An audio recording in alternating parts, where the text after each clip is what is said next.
El segundo miedo más grande que tiene el ser humano es hablar en público, y el primero es el temor a la muerte. El próximo temor que el ser humano tiene después de encontrarse con la muerte es el temor a perder a sus seres amados. Es decir, la pérdida por la muerte de uno mismo y la pérdida de los seres amados van entrelazados. Imagínense ustedes que nosotros tuviéramos un último momento para vivir. Nadie tiene cierta la vida, dice Mateo 6:33. A cada día le basta con su propio afán, porque nosotros no sabemos en qué momento Dios nos vaya a llamar a su presencia o en qué momento pueda suceder de una manera accidentada nuestra repentina desaparición de este tiempo. Sin embargo, nosotros al ver que existe un miedo, el miedo es la señal de advertencia por algo peligroso. La muerte y la pérdida son señal de advertencia ante un miedo o la pérdida de algo. El tercer miedo que nosotros encontramos es el de perder la libertad, el de no poder hacer nada por parte de nosotros. Y es así como nosotros nos encontramos frente a este temor. Y también nos encontramos frente al temor de sufrir la muerte, de sufrir el desamor, de sufrir la esclavitud y de sufrir el mismo dolor corporal. De tal manera que nosotros vamos viendo cómo el ser humano se va llenando de temores, o más que de temores, son cosas que cuando nacemos ya están aquí.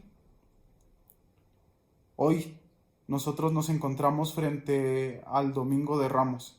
Y el Domingo de Ramos podría parecer que nosotros sacamos ramitas y florecitas para que se vea bonito, ¿no? Porque habíamos tenido 40 días de aburrimiento y de un tiempo austero, podríamos decir. Pero no, en realidad nosotros nos hemos preparado, como dice el Evangelio de San Lucas, para una subida. El Señor siempre va en su vida, desde que aparece haciendo su primera predicación hasta que sube a Jerusalén, lo cual representa a aquellos que adorarán a Dios en espíritu y en verdad, es decir, en el amor. Y encontramos que esta subida culmina, como dice Juan 3:16, en el amor hasta el extremo, en dar la vida por los amigos. ¿Qué quiero decir con todo esto? El Domingo de Ramos se celebra el señorío de Jesús. Si yo les pregunto qué es lo contrario al amor, ustedes me van a decir que es el odio. Pero en realidad, lo contrario al amor es el miedo. Entre más amor, menos miedo.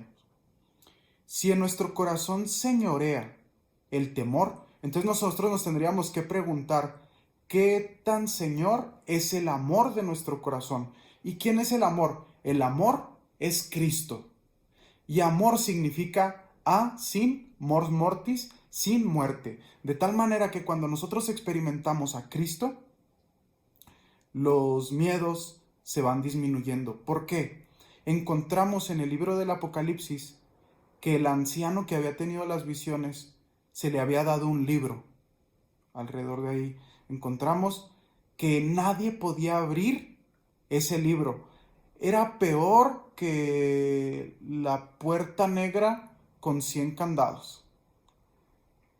El libro del Apocalipsis buscaron algún ser en la tierra y en el cielo que lo abriera y no había nadie, ni un ángel podía abrir el libro con los 7 sellos.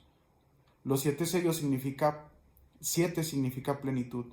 Y un sello pues representaba aquello que cierra el libro, no se podía abrir. El libro era el libro de la vida.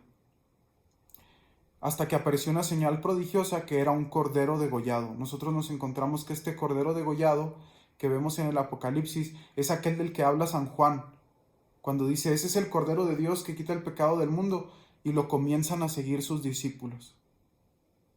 Este cordero degollado inofensivo habría sido Jesús, aquel cordero por el cual el pueblo de Israel en Egipto había salido libre por su sangre, aquel que había protegido las puertas de los fieles con su sangre.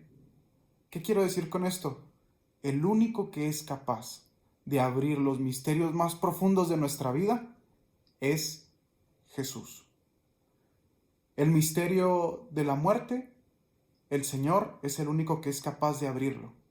El misterio del amor, el misterio de la libertad, el misterio del dolor, el misterio del sentido de la vida, y así todas las preguntas que se encuentran en el corazón del hombre, el único que es capaz de descifrarlo en la vida del ser humano es Jesús.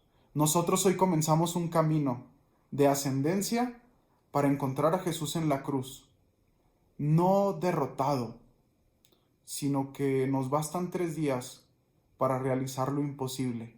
¿Qué es lo imposible? La pasión, la muerte, que parecía que habían sofocado a Cristo en el sepulcro, derrotan aquello que parecía imposible, a la muerte, al primer enemigo del ser humano, al temor más grande, al de nunca volver a ver a nuestros seres queridos, el de nunca volver a tener vida y que todo se termine en este tiempo. Sin embargo, Jesús nos da un sentido grande. ¿Quién es la persona que es capaz de darnos sentido a nuestra vida? Aquella que entrega la vida por nosotros. Nadie tiene la autoridad de decirte que te ama si no entrega la vida por ti. Y nadie tiene la autoridad de decirte que te ama si no aporta un porqué, un sentido a tu vida. Jesús ha dado respuesta a los más grandes porqué del corazón del ser humano. Por eso hoy se elevan palmas mientras entra triunfante a Jerusalén, a la Jerusalén de nuestro corazón, e instituye su reino en nuestras vidas por el bautismo. De tal manera que nosotros podemos ver que Jesús es aquel que ha vencido todos los temores del ser humano, porque Él es el amor encarnado, es el que ha vencido sobre la muerte y sobre el pecado. Esta es la celebración de el Domingo de Ramos, que nosotros proclamamos a Jesús como Rey de nuestros corazones por medio del signo de las palmas, y por eso nosotros somos capaces de encontrarle un sentido a nuestra vida. Jesús ha respondido a todos los porqués de nuestra vida, porque Jesús es nuestro gran porqué. Y como dice Víctor Frank, si tienes un porqué en esta vida, no importa cualquier cómo. Jesús es nuestro gran porqué, de tal manera que no importa cualquier cómo en esta vida, porque Jesús ha dado respuesta a todas nuestras preguntas, ha disuelto todos nuestros miedos. Que viva Cristo Rey, que es el Señor de nuestras vidas. Hosana al Hijo de David.